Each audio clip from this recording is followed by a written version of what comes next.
యుద్ధం ముదురుతోంది.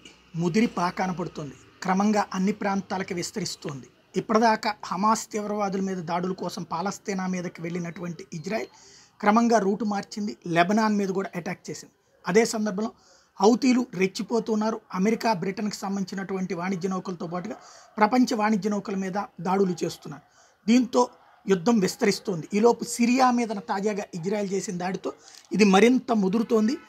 తాజాగా the United States said that its forces struck Houthi rebels in the Gulf of Aden on Saturday.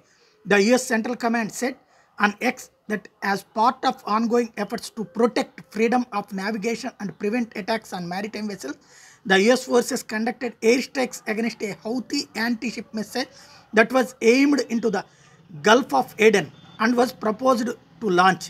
This as missile attacks and airstrikes in the West Asian region spiked amid ongoing war in Gaza. ఇది ఇప్పుడు యుద్ధం క్రమక్రమంగా ఎక్కడ Houthi తీవ్రవాదులు దాడులకు ready అవుతుంటే అక్కడ ఉన్నటువంటి మిస్సైల్స్ని అటాక్ చేయడం అన్నటువంటిది అమెరికా చేసుకుంటూ వెళ్తుంది. ఇది క్రమంగా యుద్ధ విస్తృతి పెరుగుతోంది.